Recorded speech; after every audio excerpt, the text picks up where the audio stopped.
She was left hanging for stealing bread until a widowed rancher cut the rope. Winter came early that year, not with ceremony, but with teeth. It crept down from the northern ridges and settled into the valley like a sentence already decided. Snow hardened the ground. Wind learned new ways to hurt. And the town of Gray Hollow, never much more than a pause between nowhere and worse, held its breath beneath a sky the color of old iron. They tied her up just after dawn. No bell, no prayer, just rope and cold hands. She was small, lighter than the punishment meant for her. Her boots had holes in the soles. Her coat was little more than a promise once made and long forgotten. Someone had taken her scarf. Someone always did. The post stood near the trading square, a thick beam scarred with old notices and newer threats. They looped the rope over the crossbar, hauled her wrists up until her toes barely kissed the snow, and stepped back like they'd finished a chore. A loaf of bread lay broken at the edge of the square. That was the crime. Stealing bread in winter wasn't uncommon. Getting caught was. Getting made an example of was rarer still. But Gray Hollow had been hungry for examples lately. The sheriff read the charge with a voice already bored by it. Theft, repeat offense, disruption of order. He didn't say starving. He didn't say alone. He didn't say she's barely 20. The rope creaked when the wind pushed her. She didn't scream. That was the thing people noticed later, when they tried to explain why the memory wouldn't leave them alone. She bit down on the sound and let it die in her throat. Her hands burned. Her shoulders screamed. Breath came shallow and sharp, like the air itself was offended by her lungs. Snow fell slow and steady, landing in her hair, melting against her skin, slipping down her neck like time she couldn't afford. Someone muttered, "Should have thought twice." Someone else said, "Rules are rules." No one moved, except the horses. A single rider came in from the west road, slow enough to look like he wasn't in a hurry, fast enough to suggest he knew exactly what he was riding toward. His horse was dark, broad-chested, the kind bred for endurance more than beauty. The man sat heavy in the saddle, shoulders hunched against the cold, coat patched at the elbows, hat pulled low. Elias Crow hadn't planned to come through Gray Hollow that morning. Plans were a luxury he'd buried with his wife 2 winters ago. He'd come down from the high pasture early, snow thickening faster than he liked, cattle restless, fences half forgotten beneath drifts. He needed nails, salt, coffee if the store still had any worth drinking, in and out. That was the idea. But the idea changed when he saw the crowd. Elias slowed his horse before the square, eyes narrowing not with curiosity, but recognition. He'd seen this shape before. Not this girl, not this post, but this moment, the way people stood just far enough back to feel clean, the way justice liked an audience. He dismounted without tying the reins. The cold hit him like a memory. She hung there with her head bowed, hair dark against the white, lips cracked and blue at the edges. Her wrists were raw already, rope biting deep. She swayed when the wind rose, just a little, just enough to remind anyone watching that time was still moving. Elias took off his gloves. The sheriff noticed him then. "This don't concern you, Crow." Elias looked at the rope, then at the girl, then back at the sheriff. "How long?" "Till she learns," the sheriff said. Elias nodded once, like he'd expected that answer and found it wanting. "She won't." A ripple moved through the crowd, not anger, unease. "She stole," someone called. Elias turned slowly. His face was weathered, beard threaded with gray, eyes the pale color of winter sky just before snow. "So did I," he said. "Once, stole a horseshoe, winter like this, thought it'd keep my wife's feet warmer." No one laughed. The sheriff stepped forward. "You cut that rope, you'll answer for it." Elias didn't reach for his knife yet. He took one step closer to the post, boots sinking into snow, packed hard by other feet. The girl lifted her head then, just a fraction, eyes glassy, unfocused. For a moment they met his. Something passed between them. Not hope, not yet. Something older. Recognition, maybe. The kind that lives in bones.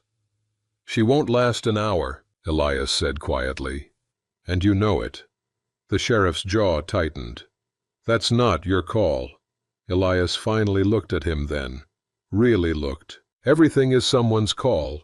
You're just used to making them when no one stops you. The wind howled through the square, rattling shutters, snapping a loose sign against the post.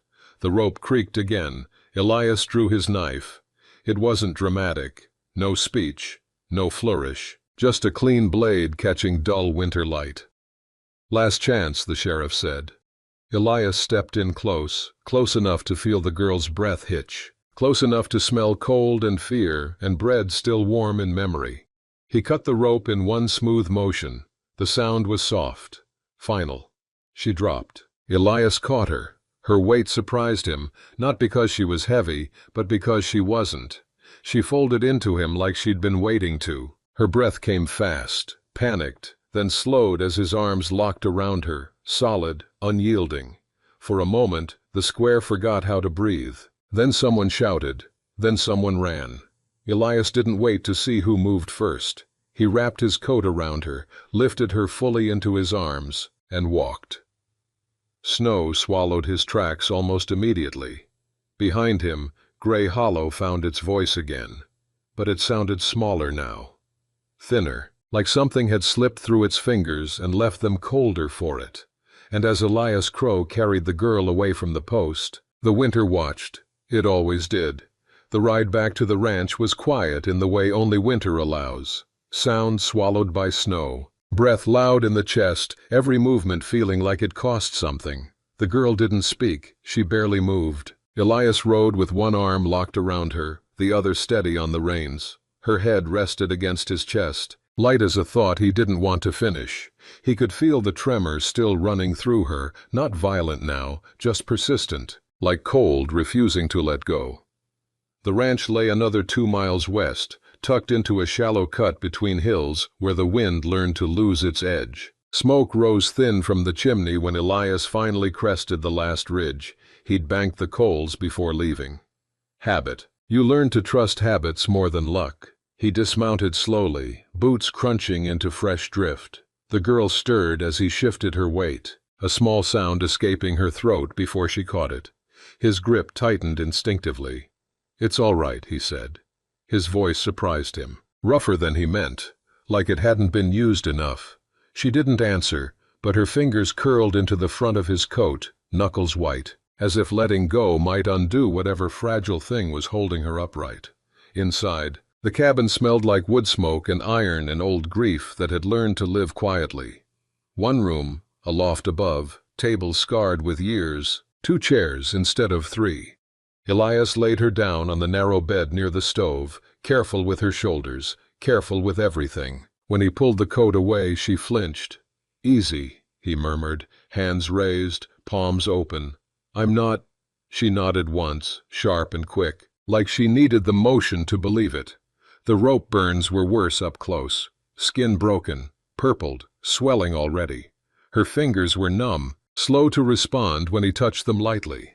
Elias fetched warm water, set it near the bed, tore clean strips from an old cotton shirt. He worked without comment, without hurry. Winter taught patience better than sermons ever did. She watched him the entire time, not fear exactly, calculation. Like she was memorizing the way he moved in case she needed to run later. "What's your name?" he asked quietly. She swallowed. Her voice came out thin. "Mara." He nodded, like the name mattered, and didn't all at once. "I'm Elias." She didn't repeat it. When he finished wrapping her wrists, he covered her with a blanket thick enough to matter. She closed her eyes almost immediately, exhaustion claiming what fear had been holding upright. Elias stood there longer than necessary, listening to her breathe. Outside, the wind rose again. That night, Gray Hollow sent its answer. It came on horseback, torches bobbing like angry stars against the dark. Elias saw them before they reached the lower fence line. Too many for coincidence, not enough for an army. Men with cold in their bones and righteousness where mercy should have been. He loaded the rifle once, didn't chamber a second round. Mara woke when the first shout carried across the snow. Her eyes flew open, wild and sharp. She tried to sit up and failed, pain catching her hard enough to draw a cry she bit back instantly. "They'll kill you," she said. Elias shrugged on his coat. They'll try. He moved her to the back room, pressed the trapdoor open with his foot. A shallow cellar, dug years ago when winters were crueler and hope cheaper. You stay here, he said, no matter what you hear. She grabbed his sleeve. You already did enough. Elias looked down at her hand on his coat, thin fingers trembling. No, he said gently. I didn't. He closed the door before she could argue. Outside, the men reined in near the porch, breath steaming, faces half hidden by scarves and anger. The sheriff was with them this time, and two men Elias recognized. One who'd lost a son to fever, one who'd lost nothing but liked the sound of loss when it belonged to someone else. Bring her out, the sheriff called. You made your point. Elias stepped onto the porch, rifle resting easy in his hands, barrel down. She's not yours. She broke the law. So did Winter, Elias said. You don't see us hanging the sky. A murmur moved through the group. Not agreement, doubt. She'll steal again, someone said. She was stealing bread, Elias replied. Not gold, not horses, bread. That ain't the point. That's always the point. The sheriff dismounted. You're a widower, he said, voice lower now. You know what loss does to a town. Elias's jaw tightened. Snow crunched under his boots as he stepped down into the yard. I know what it does to a person, he said. And I know what it does when you pretend hurting someone else will fill the space. The wind pushed harder, tugging at coats, at resolve. She don't belong here, the sheriff said finally. Elias met his eyes. Neither did my wife. She still died honest. Silence stretched thin. Then one of the men turned his horse. I'm cold, he muttered. This ain't worth it. Another followed. The sheriff hesitated, pride warring with practicality. In the end, practicality won. It always did eventually. This ain't over, he said. Elias nodded. It never is. They rode off, torches shrinking into the dark until the night swallowed them whole. Elias stood there long after they were gone, listening to the wind smooth over the marks they'd left. Inside, the cellar door creaked open. Mara climbed out slowly, leaning on the wall, face pale but steady. You shouldn't have done that, she said. Elias turned, surprised by the certainty in her voice. I know. She looked at him then, really looked. Why? He thought of his wife's hands, always cold, even in summer. Thought of the way winter had taken more than it gave, and never apologized. Because no one cut the rope for her, he said quietly. Mara nodded once. Outside, snow kept falling, and for the first time in a long while, Elias Crow did not feel alone beneath it. Winter settled in hard after that night, like it had decided to stay and see how things would turn out. The snow didn't melt between days. It layered, thickened, pressed the land down until fences disappeared, and the world felt smaller, narrower, more honest. Gray Hollow stayed quiet, too quiet. No riders, no smoke signals, just distance and the kind of silence that watched instead of slept. Mara healed slowly. Her wrists stayed stiff, pain flaring when the cold sharpened, but she didn't complain. She helped where she could, learning the rhythms of the ranch, like someone memorizing a language they might one day need to speak fluently to survive. She chopped vegetables with care, fed the hens with steady hands, learned which floorboard creaked and which one remembered. Elias gave her space without absence. He didn't ask questions she hadn't offered answers to. He didn't tell her where she belonged. He simply made room. At night, when the wind clawed at the walls, she sat near the stove and stared into the fire like it might speak first. Elias sometimes joined her. Sometimes he stayed at the table, repairing tack, letting silence do what words couldn't. It was Mara who broke it one evening. I didn't steal the bread, she said suddenly. Elias didn't look up. I know. Her fingers tightened around the mug in her hands. I took it back. That made him glance up. Not suspicion, curiosity. My mother baked it, she continued, before she died, sold it to the store. They refused to pay her, said it was charity enough they let us live near town. Elias felt something old and sharp settle behind his ribs. She starved 2 weeks later, Mara said. No drama, just fact. So I took the bread. The fire popped. a spark jumping free and dying on the hearth. "You ever regret it?" Elias asked. She shook her head once. "Only that I didn't take more." Something like a smile touched his mouth. Brief, gone as soon as it arrived. That night, a storm came in from the north, not loud, worse, the kind that erased edges and swallowed sound. Elias woke to the crack of timber and the scream of wind through a gap in the roof he hadn't known was weak.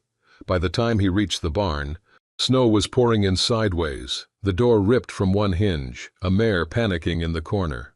Mara followed him out without a word, pulling on boots that were still half frozen. She held the lantern steady while Elias fought the wind, braced his shoulder, forced the door back into place. Her hands shook, but she didn't retreat. When it was done, they stood there breathing hard, snow clinging to lashes and hair, the storm pressing close. "You didn't have to come," Elias said. Mara shrugged. "Neither did you." He laughed then, a short sound, surprised out of him. It echoed oddly in the barn, like the place remembered laughter and wasn't sure what to do with it now. They walked back together, shoulders brushing, heat shared without comment. Later, lying awake, Elias stared at the ceiling and wondered when survival had started to feel like something else. The answer came 3 days later, carried on horse tracks and intention. Gray Hollow returned with paper this time, a notice nailed to the post at the edge of his property, edges already curling in the cold. Wanted, theft, harboring a criminal, a date, a threat wrapped in ink. Mara read it silently, jaw tight. "I should go." Elias shook his head. "Storm's not done." "It will be," she said, "and then so will they." She packed that night, not much. She didn't own much. Bread wrapped in cloth, a knife she'd sharpened herself, the scarf Elias had found in an old trunk, his wife's, though he hadn't said that.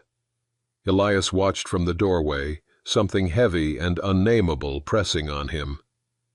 "You leave," he said slowly. "They'll chase you." She met his eyes. "They already are." The wind moaned outside, like it understood. He stepped forward, took the pack from her hands, set it down. "Then you won't be leaving alone." She froze. "You don't owe me." "I'm not paying," he said. "I'm choosing." Silence stretched between them, fragile as ice over running water. Finally, Mara nodded. Once, like she always did when something mattered. They left before dawn. The ranch stood quiet behind them, smoke thinning into nothing, fences half buried, memories folded away like tools you might need again someday. They took the high trail first, then cut south, snow crunching underfoot, horses steady but tense. Elias knew the land beyond Gray Hollow better than the men chasing him ever would, knew where winter hid its traps, knew where mercy still grew. By midday, they heard riders, not close, not yet. Mara didn't panic. She adjusted her scarf, checked the knife at her belt, eyes sharp and alive. "There's a cut through the ravine," she said. "If we can reach it—" Elias looked at her, surprised again. "You know it?" "I grew up here," she said simply. Before it stopped being home, they rode hard, breath burning, snow stinging skin, the sound of pursuit growing louder. Shots rang out, wild, angry, more threat than aim. One clipped a rock near Elias's foot, sparks flashing bright against white. They reached the ravine just as the storm returned with a vengeance. Wind roared, snow blinded. The world narrowed to instinct and motion. Elias dismounted first, helping Mara down, guiding the horses into the cut, where the wind lost its voice. The ravine twisted sharp, walls close enough to touch, snow drifting deep. They led the horses single file, breath fogging thick. Behind them the riders overshot the turn, momentum carrying them past. Curses swallowed by wind. They didn't stop until the ravine widened and the land opened again, quieter now, safer. Mara leaned against the rock wall, chest heaving. Elias stood close, hand hovering near her shoulder, not touching. "You okay?" he asked. She nodded, then laughed. A real laugh this time, bright and disbelieving. "I've never run like that." He smiled full this time. "Winter makes athletes of us all." The storm softened, snow falling gentle again, like the land itself had decided they'd earned the quiet. Mara looked at him then, eyes dark and steady. "You know this doesn't end just because we outran them." Elias nodded. "I know. And you're still here." "I am." She reached out then, slow, deliberate, and took his hand. Not desperate, not afraid, just sure. Winter watched, and for the first time since it began, it didn't feel so cruel. They followed the river south, not the wide, confident kind that towns built themselves around, but a narrow winter river, half-frozen, stubborn, slipping through rock and brush like it had learned long ago how to survive without being noticed. Elias knew it, had trapped along its banks once, years before, back when his life still felt like something that stretched forward instead of inward. They made camp beneath a lean stand of pine the first night after the ravine. No fire, just blankets, shared heat, and breath counted carefully in the dark. Mara slept first. Elias didn't. He lay on his back, staring up at branches stitched together by snow, listening to the river murmur beneath ice. His body ached the good way, earned, necessary. His mind wouldn't settle. In the quiet, memories came easier. His wife, Ruth, had loved winter, said it stripped things down to what mattered. She'd laughed when he complained about the cold, kissed his cracked knuckles, told him the world needed men who stayed when things got hard. She'd stayed, until she couldn't. Mara shifted beside him, her shoulder brushing his arm. He stilled instinctively, then let himself relax when she didn't pull away. Her breathing evened, warmed his sleeve through wool and shared space. For the first time in 2 years, the night didn't feel like a punishment. They moved at dawn, frost biting, boots stiff, horses reluctant but willing. By midday the river bent west and the land changed. Less open, more broken, hills folding into each other like secrets. That's where they found the cabin. It sat back from the bank, half swallowed by trees, roof sagging under snow, chimney collapsed long ago. Old trapper's place, Elias guessed. Forgotten. Which made it perfect. They cleared the door, shoved snow aside, patched gaps with canvas and patience. Elias coaxed a fire from damp wood and stubborn memory. Smoke curled thin, but it held. Mara explored while he worked, fingers brushing over carvings in the doorframe, names, dates, a child's handprint pressed into drying sap decades earlier. "People were here," she said softly. "They always are," Elias replied. "They just don't always stay." The storm came back that night, worse than before. Wind screamed down the valley, rattling the cabin like it meant to shake them loose. Snow piled against the walls, sealing them in. Elias reinforced the door. Mara fed the fire, both of them moving without orders, without discussion. Survival had made them fluent in each other already. Hours passed, then days. They were snowbound. Food dwindled, but not dangerously. The river still whispered beneath ice. The fire held, and in the forced closeness, something shifted, not sudden, not reckless, slow, careful, like thaw. On the third night, Mara spoke, while Elias cleaned his rifle. "They killed my brother," she said. He looked up, attention complete. "He tried to stop them from taking me," she continued. "He wasn't strong enough. Neither was I." Elias set the rifle aside. "You survived." She met his eyes. "So did you." It wasn't an accusation. It was a bridge. She moved closer, sat beside him, close enough that their knees touched. He didn't move away, didn't reach out either, let the moment decide its own shape. "I don't want to be saved," she said quietly. "I want to be chosen." Elias felt the words settle deep. He thought of the rope, the post, the way she'd fallen into his arms without knowing if he'd hold. "I am choosing," he said. That was all it took. The kiss wasn't desperate. It wasn't clean either. It tasted like cold and smoke and something long denied. Mara's hands were steady when they touched his chest. Elias's were careful, reverent, like he was learning a new language and afraid to misuse it. They moved slowly, guided more by trust than urgency. Outside, winter howled. Inside, the fire burned low and patient. Later, they lay wrapped together, heat shared, silence earned. "I don't know what happens next," Mara said into the dark. Elias pressed his forehead to hers. Neither do I. That felt honest enough to matter. The storm broke 2 days later. Sunlight spilled into the valley, bright and sharp, turning snow to diamond and shadow. They packed with lighter hands this time. The cabin had been a shelter, not a destination. They didn't know it yet, but Gray Hollow had followed.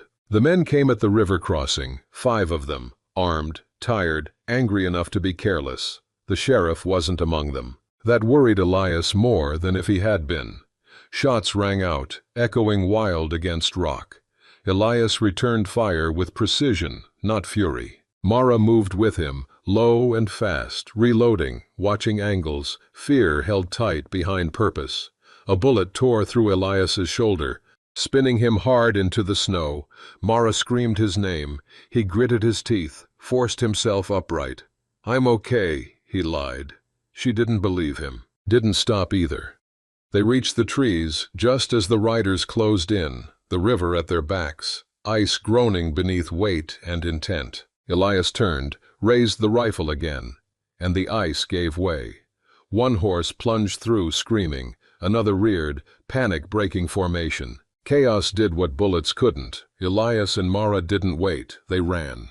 By the time the men regrouped, the valley had swallowed them whole. They didn't stop until Elias collapsed for real this time, blood soaking red through white. Mara pressed her hands hard against the wound, eyes fierce, voice steady.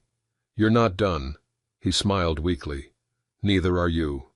She dragged him into the trees, built shelter with shaking hands and unshakable will. Stopped the bleeding, kept him awake, kept him alive. Winter watched again, and this time it let them pass. Elias drifted in and out of consciousness for 3 days. Mara measured time by his breathing, by the way his chest rose, shallow, then deeper, by the way his jaw tightened when pain surged and loosened when it passed. She fed him melted snow and broth made from the last of their dried meat. She kept the wound clean, her hands steady even when her heart wasn't. Winter pressed close, but it no longer felt like an enemy. It felt like a test. On the 4th morning, Elias woke fully. His eyes focused slowly, finding the low shelter roof, the filtered light, then her face, lined with exhaustion, smudged with ash, fierce with relief she didn't try to hide. "You stayed," he rasped. Mara exhaled something like a laugh and a sob at once. "You didn't give me a choice." He reached for her hand. Weak, still warm. She clasped it like she'd been waiting all her life to. They stayed hidden another week.